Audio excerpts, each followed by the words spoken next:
प्रिय विद्यार्थियों एवं सम्मानित श्रोतागण, आप सभी को भी मेरी ओर से सुप्रभात, नमस्कार, प्रणाम। प्रिय विद्यार्थियों, बीएससी भाग प्रथम के समस्त विद्यार्थियों का आज के व्याख्यान मंथनों में आप सभी का हार्दिक अभिनंदन, स्वागत है। आज जिस विषय पर हम अपना व्याख्यान प्रस्तुत करने जा रहे हैं उसको बीएससी भाग प्रथम के प्रश्न पत्र तृतीय के भौतिक रसायन विषय से इकाई पंचम से रासायनिक बल गतिकी के रूप में चुना गया है।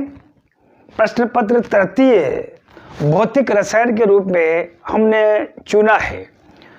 आज जिस विषय पर, जिस शीर्षक पर हम रासायनिक बल गतिकी के जिस शीर्षक पर हम अपना व्याख्यान प्रस्तुत करने जा रहे हैं उसका शीर्षक है रासायनिक अभिक्रिया वेगों के प्रकार। पुनः विगत व्याख्यानों में हमने रासायनिक बल गतिकी के विगत वीडियो में हमने रासायनिक अभिक्रिया क्रियाकारकों एवं क्रिया फलों के लिए रासायनिक अभिक्रिया के वेगों को प्रदर्शित करने की विभिन्न प्रकार के सूत्रों, विधियों पर हमने विस्तार से चर्चा किया था, उसमें विस्तार से मंथन किया था। आइए आज का जो हमारा जो विषय है कि रासायनिक अभिक्रियाओं के वेगों का जो है प्रकार क्या होते हैं। रासायनिक अभिक्रिया के जो वेगों के जो प्रकार होते हैं प्रमुख रूप से जो है 4 प्रकार के होते हैं। पहला वाला है यहाँ पर जो लिखा हुआ है, आप देखेंगे ये वाला जो है पहला वाला प्रारंभिक वेग है, और दूसरा वाला जो है आप देखेंगे यहाँ पर औसत वेग है, तीसरा जो है तात्क्षणिक वेग है, और चौथा वाला जो है जो अभिक्रिया का वेग है उसको विशेष अभिक्रिया वेग है, और इसका एक अन्य नाम जो है वेग स्थिरांक भी कहा जाता है। आप देखेंगे फिर से रासायनिक अभिक्रिया वेगों से संबंधित विभिन्न प्रकार के प्रतियोगी परीक्षाओं में रासायनिक अभिक्रिया वेग के बारे में अलग अलग भ्रांतियां होती है। कुछ रासायनिक अभिक्रिया वेग को कुछ प्राय विद्यार्थी 2 समझ बैठते हैं, कुछ 3 समझ बैठते हैं। यहाँ पर जो है रासायनिक अभिक्रिया के जो वेग हैं वो 4 होते हैं, जिनको हमारे बीएससी भाग प्रथम के रासायनिक बल गतिकी के अलावा अन्य प्रतियोगी परीक्षाओं में भी रासायनिक बल गतिकी से जुड़े हुए महत्वपूर्ण प्रश्न जो है पूछे जाते हैं, सवाल पूछे जाते हैं। तो ये प्रमुख रूप से रासायनिक अभिक्रिया वेग के 4 प्रकार की जो है सूत्र होते हैं। पहला वाला प्रकार जो होता है प्रारंभिक वेग होता है, दूसरा वाला जो है यहाँ पर औसत वेग होगा, और तीसरा वाला जो होगा तात्क्षणिक वेग होगा, चौथा वाला जो है ये बहुत ही महत्वपूर्ण वेग है जिसको विशिष्ट अभिक्रिया वेग तो कहा जाता है, लेकिन इसका एक अन्य नाम जो है वो वेग स्थिरांक भी होता है। इसको समझने के लिए, चारों प्रकार के वेगों को समझने के लिए हमें जो है कोई भी एक सामान्य रासायनिक उत्क्रमणीय रासायनिक अभिक्रिया का दृष्टांत हम प्रयोग में लेते हैं। माना कि उत्क्रमणीय रासायनिक जो अभिक्रिया है वो A+B = C+D है, जिसको हमने विगत व्याख्यानों में जो है विगत रासायनिक बल गतिकी से संबंधित हमने जो वीडियो जो बनाया था, तैयार किया था, उसमें रासायनिक बल गतिकी से संबंधित A+B = C+D क्रियाकारकों क्रियाफलों के लिए हमने प्रदर्शित किया था। और आप देखेंगे सांद्रता और समय के बदले हम जो है रासायनिक बल गतिकी वक्र जो है आरेख को जो है उस वक्र को जो हम आरेखित करते हैं, ऐसी स्थिति में आप देखेंगे सांद्रता को जो है y अक्ष पर लिया जाता है और समय को जो है x अक्ष पर लिया जाता है। आप देखेंगे क्रियाकारकों क्रियाफलों से संबंधित 2 प्रकार के, ऊपर वाला जो कर्व जो है ये प्रथम होता है, नीचे वाला जो कर्व होता है ये द्वितीय होता है। ऊपर वाला जो कर्व है जो आप देखेंगे जो ऊपर से नीचे की ओर बढ़ रहा है, इसको क्रियाकारकों के संदर्भ में आरेखित किया जाता है, प्राप्त होता है। इस तरह का शेप, आकार और आकृति प्राप्त होती है। आप देखेंगे जो मूल बिंदु से उठता हुआ जो ऊपर की ओर जा रहा है ये क्रियाफलों के संदर्भ में प्राप्त होता है, प्रेक्षित किया जाता है। तो सबसे पहले हम देखेंगे यहाँ पर समझने का प्रयास करते हैं। पहला वाला जो है प्रारंभिक वेग जो है ये क्या होता है। प्रारंभिक वेग के बारे में प्राय विद्यार्थियों की जो है अलग अलग भ्रांतियां होती है कि प्रारंभिक वेग क्या होता है, इसका मान कैसे निकाला जाता है, क्रियाकारकों के संदर्भ में इसका मान कितना होता है। तो प्रारंभिक वेग जो है प्रिय विद्यार्थी, यदि हम इसको जो है रासायनिक बल गतिकी का जो बल गतिकी जो आरेख है सांद्रता समय के बीच में जो एक वक्र ऊपर से नीचे की ओर जा रहा है, दूसरा वक्र नीचे से ऊपर की ओर मूल बिंदु से ऊपर की ओर उठ रहा है, है। तो ऐसी स्थिति में कुछ प्रमुख बिंदुओं के आधार पर, अभिगृहितों के आधार पर प्रारंभिक वेग को, पहला वाला लिखा है मैंने, प्रारंभिक वेग को सुपरिभाषित किया जाता है। इसमें 2-3 बिंदु आप सभी विद्यार्थियों को लिखने होते हैं। अब देखेंगे जब t बराबर 0 समय पर, t बराबर 0 समय पर, ऐसी स्थिति में रासायनिक क्रिया जब प्रारंभिक स्थिति में जो है आप देखेंगे संपन्न होती है, ऐसी स्थिति में आप देखेंगे क्रिया कारकों की सांद्रताओं का मान उच्च होता है। क्योंकि रासायनिक अभिक्रिया का जो वेग होता है आप देखेंगे सांद्रता बटे समय होता है। तो चूंकि अभिक्रिया वेग प्रत्यक्ष रूप से जो है सांद्रता के समानुपाती होता है, तो ऐसी स्थिति में आप देखेंगे सांद्रता का मान उच्च है। तो मैंने यहाँ पर लिखा है, आप देखेंगे यहाँ पर t बराबर जो है, यहाँ पर देखेंगे t बराबर 0 के संगत वेग जो है प्रारंभिक वेग कहलाता है। यहाँ देखिए आप बल गति की जो आरेख में आप देखेंगे इसमें कोई दो राय नहीं है।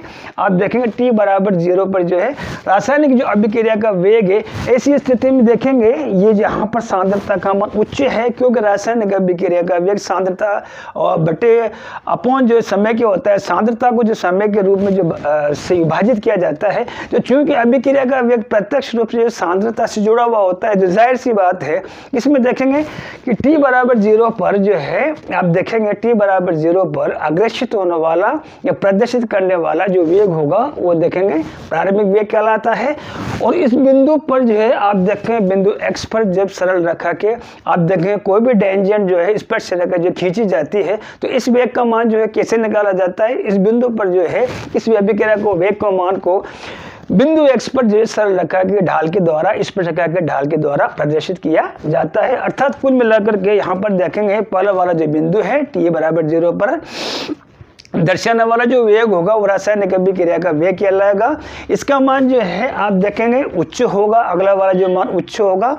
तीसरा वाला पॉइंट जो है उच्चिष्ट बिंदु पर आप देखेंगे हम जो कोई भी स्पर्श रेखा खींची जाएंगे, यहाँ पर मैंने जो है आरेख में जो है बिंदु x के द्वारा जो है इसको आरेखित किया है, बिंदु x के द्वारा इसको प्रदर्शित किया है, चिन्हित किया है। तो ऐसी स्थिति में आप देखेंगे यहाँ पर कि ये x जो वेग बताएगा, ये प्रारंभिक वेग को बताएगा।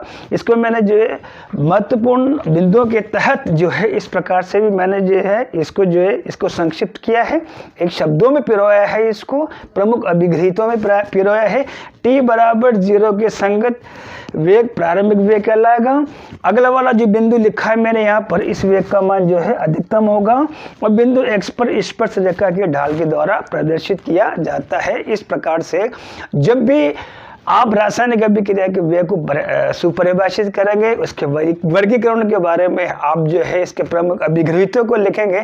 ऐसी स्थिति में आपको सबसे पहले जो है सांद्रता समय के बीच में मध्य में जो है एक ग्राफ को खींचना होता है। उसमें जो है स्पर्श रेखाओं को जो प्रदर्शित करना होता है, टेंजेंट्स को जो है डाला जाता है और आप बारी बारी से जो है सब चारों प्रकार के जो वेग को आसानी से जो है आरेख के माध्यम से जो है आप समझा सकते हैं। विभिन्न प्रकार की प्रतियोगी परीक्षाओं में भी रासायनिक अभिक्रिया के वेग से संबंधित विभिन्न प्रकार के बिंदुओं को जो है पूछा जाता है। तो अब देखते हैं हमारे पास में जो है दूसरा वाला हमारे पास में वेग आता है। यहाँ पर देखेंगे कि औसत जो वेग होता है, ये औसत वेग जो होता है ये क्या होता है। अब देखिए औसत वेग के बारे में सामान्य गणितीय प्रक्रिया के अनुसार जो है आप देखेंगे कोई भी जो स्पीसीज होती है, पार्टिकल्स होता है, उसके अलग अलग जो रैंडमली वो मूव करता है, गति करता है। ऐसी स्थिति में उनके वेगों में जब कुल वेगों में जब कुल उनके अलग अलग अणुओं की संख्या का भाग दिया जाता है, तो ऐसी स्थिति में जो हमें जो वेग प्राप्त होता है वो औसत वेग कहा जाता है। प्राय विद्यार्थी उस वेग की गणितीय प्रक्रिया की वेग की परिभाषा को रासायनिक बलगतिकी में जो है उसमें समझाने का प्रयास करते हैं, लिखते हैं, जो सर्वथा गलत है। अब हमारे पास में ये प्रश्न, ये सवाल खड़ा होता है कि औसत वेग रासायनिक बलगतिकी के आधार पर किस प्रकार से जो है परिभाषित किया जाए, किस प्रकार से उसको जो है ना वर्णित किया जाए। इसके लिए आप देखेंगे दो प्रकार के कर्व जो है मैंने यहाँ पर लिखा है। एक ऊपर वाला एक कर्व तो ये है, ये वाला कर्व जो है क्रिया कारकों के लिए है, और ये वाला जो कर्व जो है नीचे वाला लिखा है मैंने four that is of product क्रिया का। ऊपर वाला जो है क्रिया कारकों के लिए पहला वाला, ये फोर रिएक्टेंट्स जो है ये पहला कर्व है। आप देखेंगे फोर प्रोडक्ट जो है ये नीचे वाला जो वक्र होता है ये सेकंड वाला होता है, जो ऊपर से नीचे की ओर जा रहा है। उच्च से निम्नतम की ओर, उच्च बिंदु से न्यूनतम बिंदु की ओर जा रहा है, तो ये वाला जो वक्र होगा, ये वाला वक्र जो कहलाएगा ये क्रिया कारकों के लिए होगा। जो मूल बिंदु से ऊपर की ओर उठ रहा है, ये वाला वक्र जो है क्रियाफलों के लिए होगा। अब औसत वेग के बारे में हम विस्तार चर्चा करेंगे। औसत वेग को हम परिभाषित करना चाहते हैं। आप देखेंगे चूंकि समय परिवर्तन के दौरान क्रिया कारकों की सांद्रताएं आप देखेंगे घटती है, तो आप देखेंगे नेगेटिव चिन्ह, ऋणात्मक चिन्ह जो होगा वो क्रिया कारकों की सांद्रताओं घटने के रूप प्रदर्शित किया जाता है। तो ऐसी स्थिति में -dc/dt जो होगा, चाहे क्रिया कारक हो, चाहे वो ए और या बी के संदर्भ में हो, तो ऋणात्मक रूप में जो हम इसको लिखेंगे इस तरह से प्रतीक के रूप में, क्रिया कारकों की सांद्रताएं घटती है। तो जाहिर सी बात है इस वाले वक्र में क्रिया कारकों की सांद्रताएं अधिक है। जैसे जैसे अभिक्रिया संपन्न होती है, अग्र दिशा में जो है आप देखेंगे बढ़ती है, परिवर्तित होती है। तो ऐसे स्थिति में क्रिया कारकों की सांद्रता घटती है, तो -dc/dt क्या होगा। उसके बाद आप देखेंगे जो वक्र जो है क्रियाफलों के लिए मूल बिंदु से जो है ऊपर की ओर जो जंप करता है, छलांग मारता है, ऊपर की ओर जो है उत्तरोत्तर जो है ये बढ़ता हुआ जाता है। तो ऐसी स्थिति में क्रियाफलों की सांद्रताओं में वृद्धि होगी, तो उसको हम गतिकी रूप में, रासायनिक बल गतिकी के रूप में +dc/dt के द्वारा प्रदर्शित किया जाता है।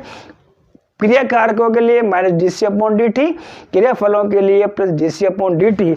तो आइए अब औसत वेग जो है रासायनिक बल गतिकी में जो है किस प्रकार से प्रदर्शित किया जाएगा। इसको प्रदर्शित किया जाएगा वो है हमारे पास में दैट इज ऑफ +-dc।